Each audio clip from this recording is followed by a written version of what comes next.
They say a blackmailer never prospers. Mr. Boddy would have laughed at that. He was not sentimental when it came to making money. He knew all about the 7 deadly sins, especially greed. And being rich himself, he knew how to dangle temptation in front of people and how to put the pressure on when temptation didn't work. And when something big came up, when Mr. Boddy really needed money, then he was ruthless. But Mr. Boddy made one mistake. He didn't see the greed in himself, and that made him vulnerable.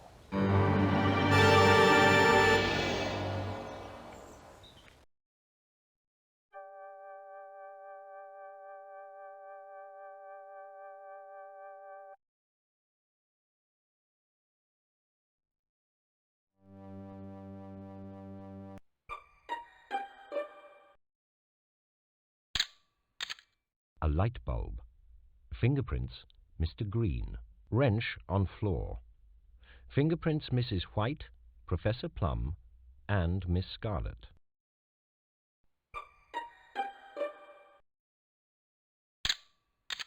Rope on table.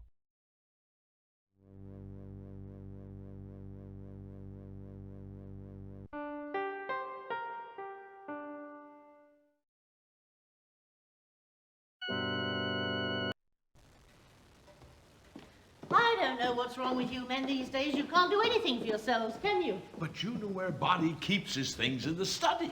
And if I got them for you, you still wouldn't know what to do about it, would you? All I want you to do is see if you can find the bank drafts or the checks he's going to be handing over on Monday. And if I can't find them? I gave him cash. But you don't care what happens to my money, do you? Well, all I can say is that you deserve everything that's coming to you for the way you've handled your godson's affairs, so you can do your own damn dirty work. Mrs. White, I could go to prison for this. There you are, then. That'll open Boddy's desk for you.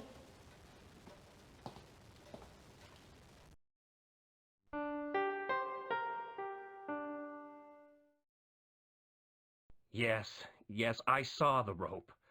It was in the kitchen when I was talking to Mrs. White. I don't know what possessed me, but I went back for it and tied it across the top of the stairs. I'd taken away the light bulb, so it was hard to see. I don't really think I wanted to kill Boddy.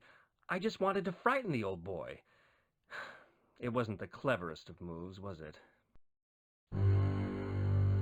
Look, I was in an impossible situation. And to tell you the truth, I lost my head completely. I got hold of some rope from the kitchen. I'd seen it in Mrs. White's cupboard, and I tied it across the top of the stairs. I removed the bulb from the landing light and hid it in the hall cupboard. Everyone knew that Boddy was always first down for dinner. But of course, it was Mrs. White who came down those stairs, and she could have been killed. That finished it for me. I decided to sit and wait, see what would happen. There were lots of other people who had good reason to kill Boddy. Ask Plum. He was likely to be in deep trouble if the deal went ahead.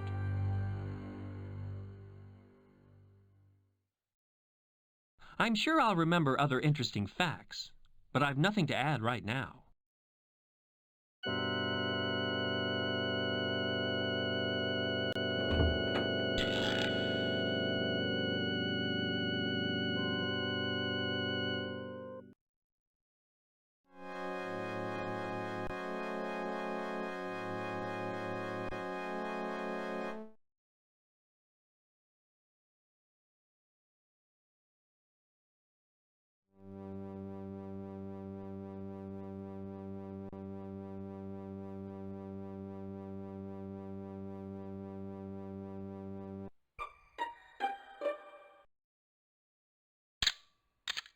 A telegram addressed to Colonel Mustard, hidden in a book. The telegram warns that Boulder's Brewery is in serious financial difficulties and an unacceptable risk. Fingerprints, Miss Scarlett and Mr. Boddy.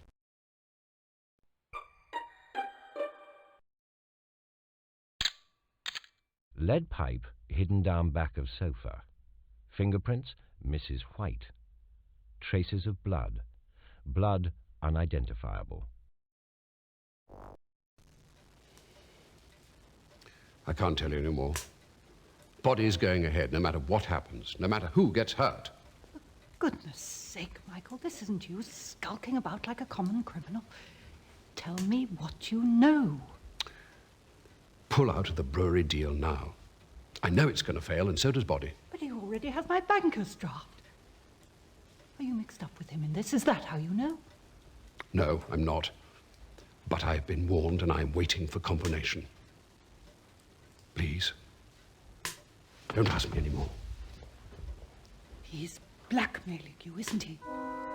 That's why you can't talk. If Boddy goes ahead with the investment, you will lose your money. All of it. But I have far, far more to lose, believe me.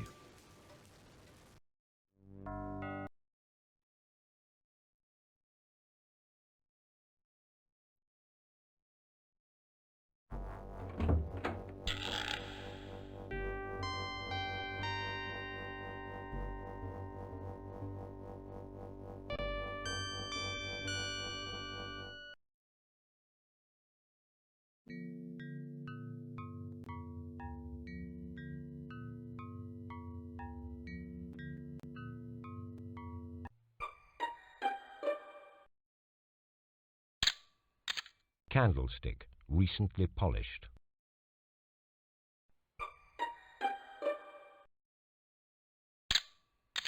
A small key found in drawer. Fingerprints Mrs. White.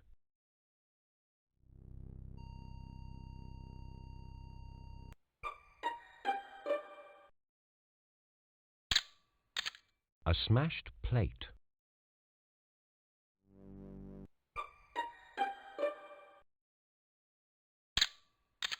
A safe in the sideboard.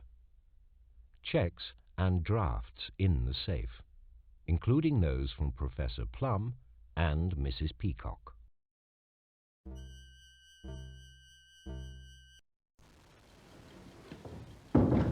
Thank you for seeing me. I'll be brief. I have nothing to say to you. I can assure you the feeling is mutual. However, other people are involved. They certainly are. Please, listen to me. Unless Boddy can be persuaded to pull out of this investment, I, amongst others, will lose everything. I expect no sympathy upon my own. Could you please get to the point? Colonel Mustard is involved with Boddy in this. I don't know how nor why, but I want him freed from Boddy's clutches. You must go to your uncle and persuade him to pull out. Why should I want to help the Colonel, Mrs. Peacock? There is certain information that's not available to you, Miss Scarlett. About me and Michael. You know nothing. Do you hear me? Nothing.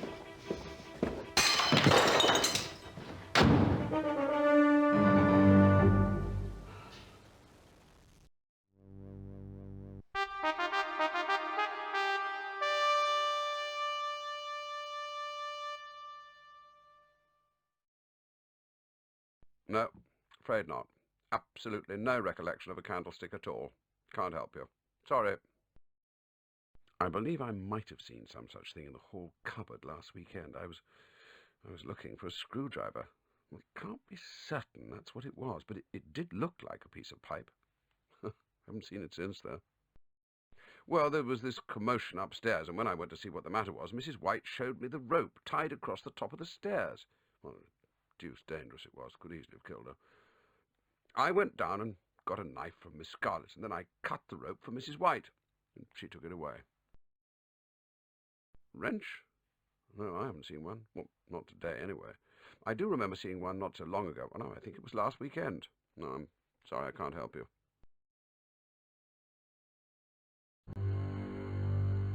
I think I ought to tell you that Boddy was blackmailing me. An old school chum in the city tipped me the wink about Boulders. Said they were going down the drain, but I could do nothing to warn the others. Boddy made sure of that. At one stage, I decided to go and have it out with Boddy, man to man. I was quite prepared to use force if necessary. Fortunately for me, common sense prevailed, and I changed my mind. But you might care to know that I did see something odd in the dining room. I saw Mrs. White in there, skulking about, holding something in her hand. She was staring at that big cabinet. I have no idea what she was up to, I'm afraid, but it certainly looked odd.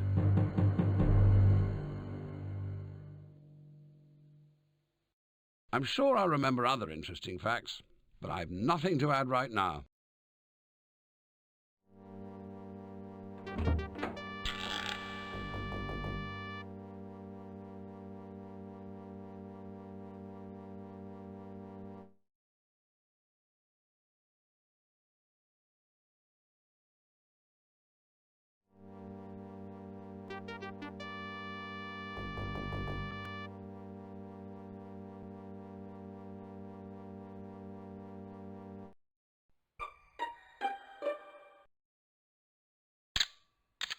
Candlestick.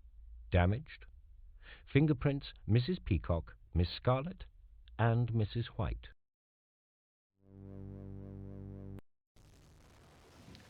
I know you've got a lot invested with Boddy in this brewery business, right? It's all that again, is it? Look, there isn't the time to explain this to you.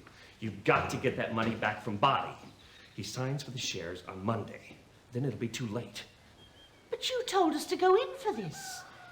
You said that Mr. Boddy practically guaranteed us a big return on the shares. Yes, I know. But Mrs. White, that brewery's almost bankrupt. Boddy's not even investing it in himself. All he's doing is collecting a fat commission for the money he brings in. He can't lose. Did you know the brewery was in trouble when you told us? Yes, I did.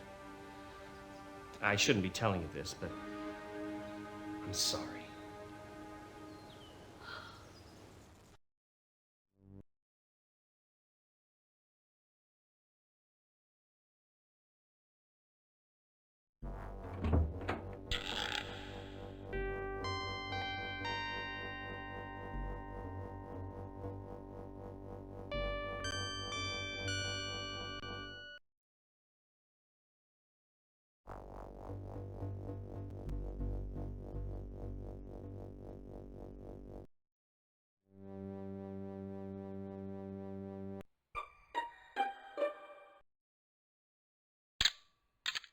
Two bullet holes in the wall.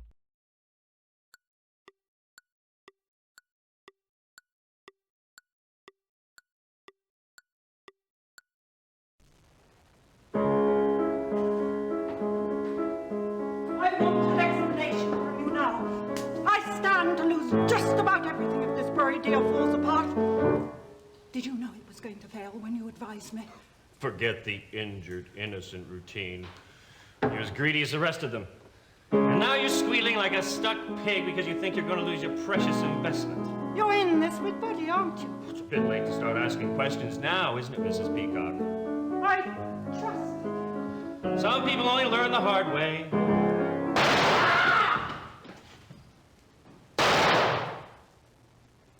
And that was meant for Boddy.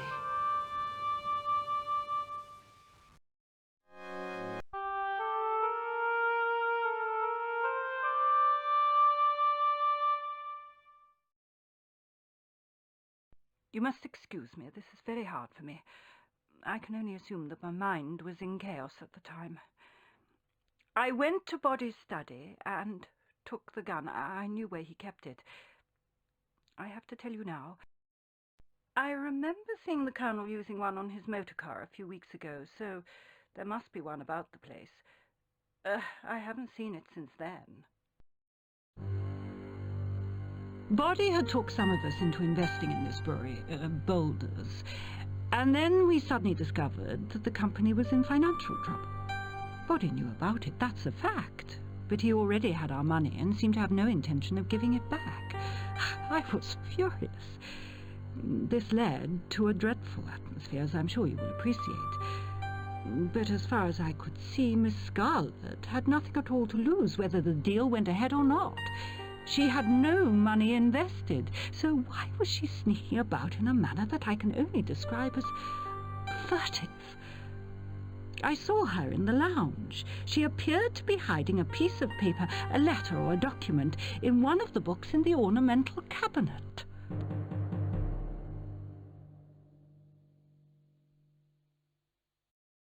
I'm sure I'll remember other interesting facts, but I've nothing to add right now.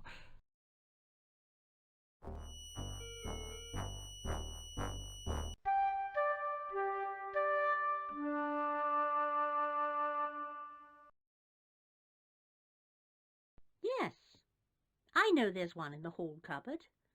I know because I gave it to Professor Plum when I was out there with him. I was teasing him about what he could do with it.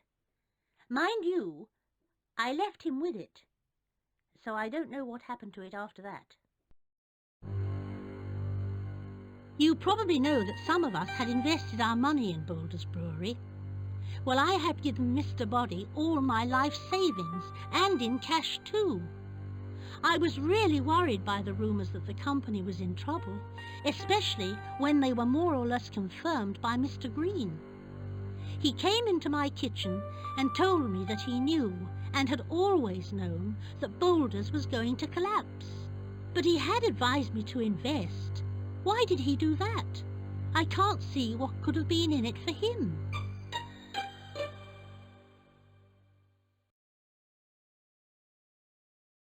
There's bound to be something I've forgotten, but I can't tell you any more at the moment.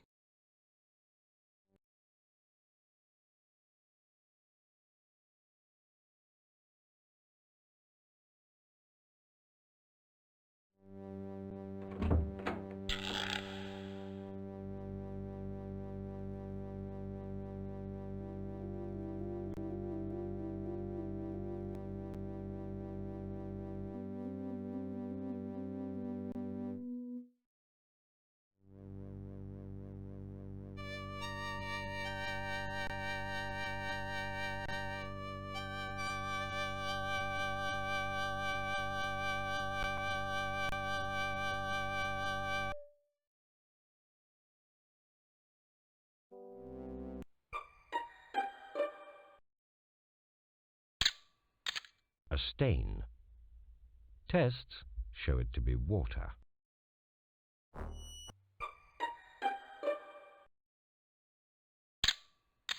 A billiard cue.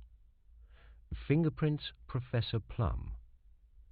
Tests show dry beer on cue.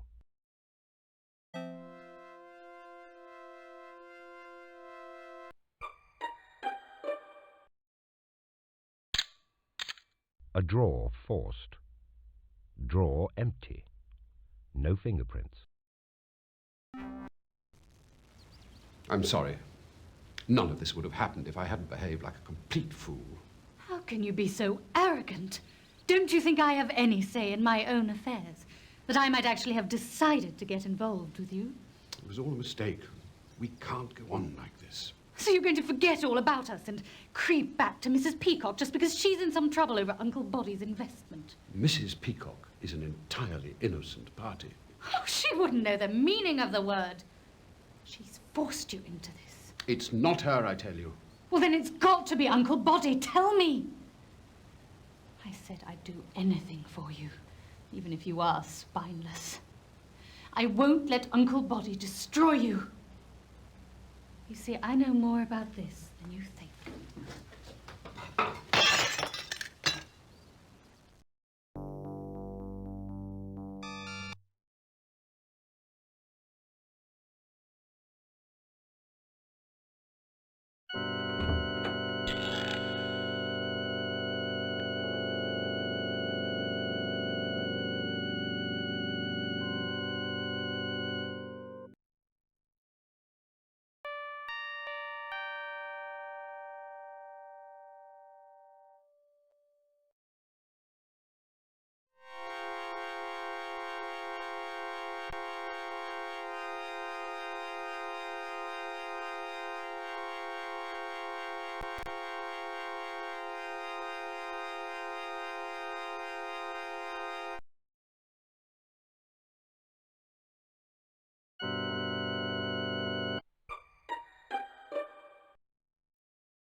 Knife.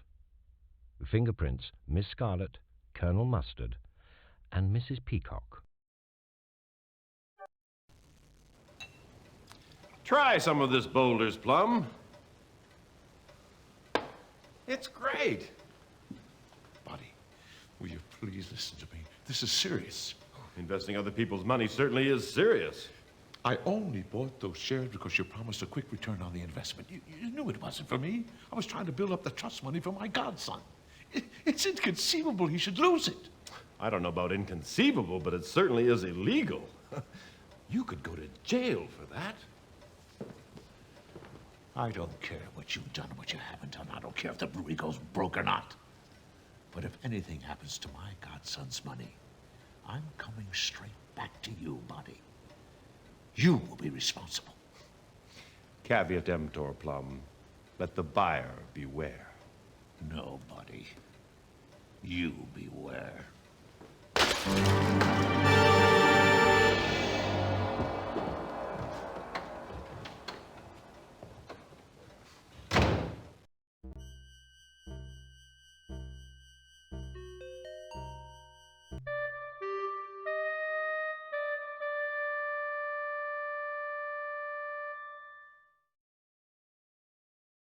As it happens, I did see that wrench.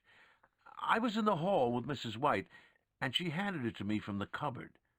She was joking about using it to sort out Boddy and the money, but I know she didn't mean it. When she'd gone, I still had the thing in my hand, so I just left it in the ballroom. I certainly had no use for it. I know I've managed to make a complete fool of myself over this brewery business. Boddy and Green persuaded me to invest, and I'm ashamed to admit that the money I invested belonged to my godson. I'm his trustee. When I realized what was happening, I went to Boddy and begged him to give me back my godson's money. He laughed at me. He found it highly amusing that I might go to jail. He gave me every reason to kill him, but I could never do such a thing. At around the time he was killed, I was in the dining room with Colonel Mustard and Miss Scarlett. They both left, so I went down to the lounge. Green had just arrived, and Mrs. White followed close behind. We were all still there when we heard what had happened.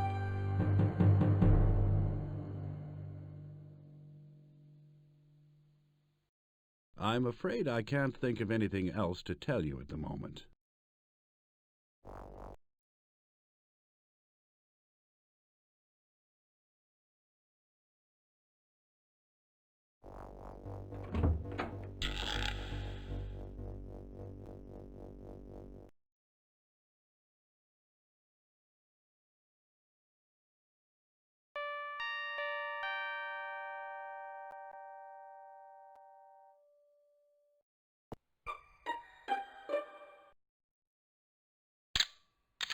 Fingerprints, Mr. Boddy.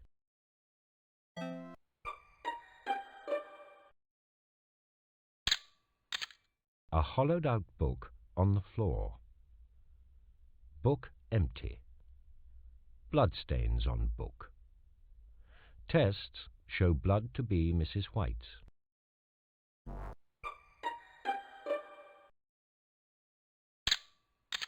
Mr. Boddy's pen on the floor, beside an open book.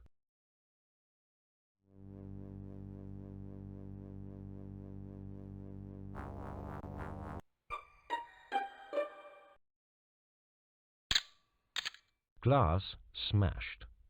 A book missing.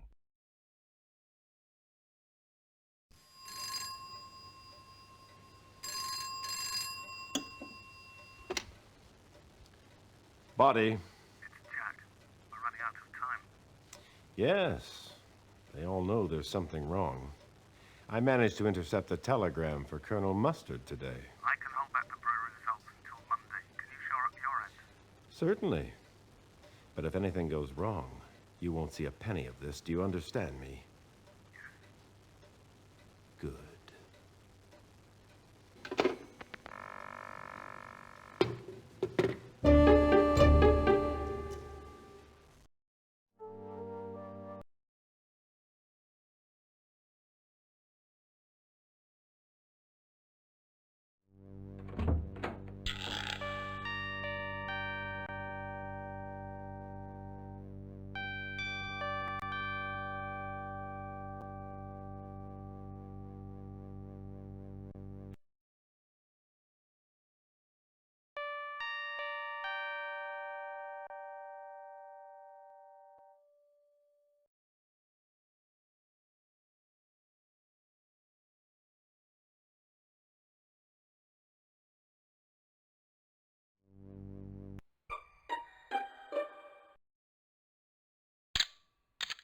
curtain lying on the floor.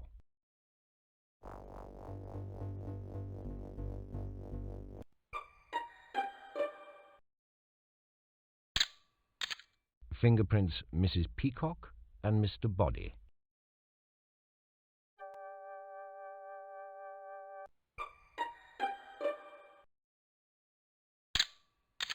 A locked drawer. It contains money. Fingerprints Mrs. White and Mr. Boddy. I have my contacts, and they have warned me that Boulder's Brewery is on the slide. If you don't tell the others, then I shall be forced to. Faith, Colonel. An investment requires faith. It may yet prove to be outstanding. Well, not outstanding enough for you to put your money into it, eh, Boddy? Confidence is critical at this stage, Colonel. Let me assure you I will do anything necessary in order to sustain it. If you do anything to destroy that confidence, I shall be forced to go to your Mrs. Peacock and inform her of a rather shabby liaison you're having with another lady in this house. You dare, Boddy!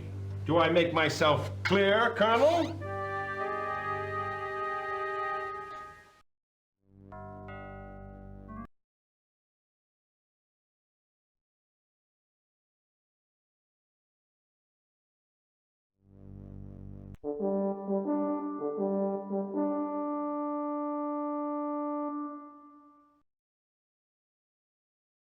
Look, I really do think this is a bit much. What on earth would I need a wrench for? Certainly not for what you're thinking, that I can assure you. The answer is no, I have not seen a wrench. Look, everybody knew that there was something badly wrong with the brewery deal, but I actually had the proof.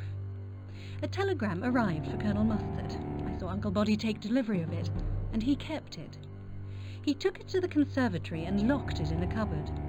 I broke into the cupboard and took it. I hid it in the lounge. I tried to tell the Colonel about it in the conservatory, but we had a disagreement, and I ended up walking out in sheer frustration. I stayed in the dining room with the Colonel after dinner, but Plum was there and didn't seem inclined to leave, so after a while the Colonel and I left and went back to the conservatory. I was still talking to him when we heard that Uncle had been murdered.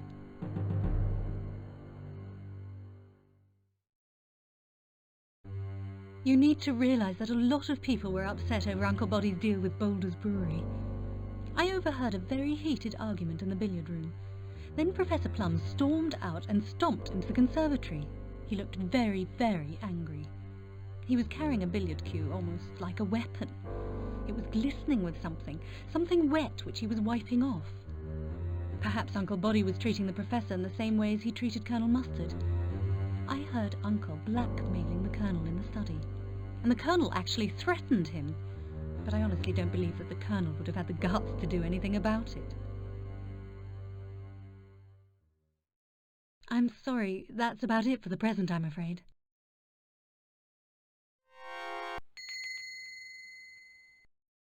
You think the murder took place in the study? But who was the murderer? Which weapon do you think they used?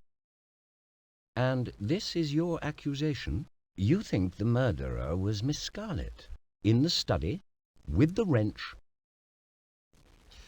Well done. You've got everything right. You've solved the murder mystery. Now, let's go through it stage by stage and see what happened. Miss Scarlett knew that Mr. Boddy was blackmailing Colonel Mustard over their relationship. She was shattered by the effect that this was having on the Colonel, and worse still, she was certain that if all were to be revealed, then she would lose him to Mrs. Peacock. After dinner, she left the dining room, intending to join the Colonel in the conservatory, but she saw Mr. Boddy in the corridor, and she stepped into the ballroom to avoid him. The wrench was lying on a table. Without hesitation, she picked it up and went straight after Mr. Boddy. She found him in the study, standing by the window, staring out into the night. He never heard her come up behind him. Poor Mr. Boddy tried to clutch at something as he fell, but all he could do was to pull the curtain to the floor. Miss Scarlett ran from the study and hid the wrench in the first place she came to, the hall cupboard. She never thought of removing her fingerprints until it was too late.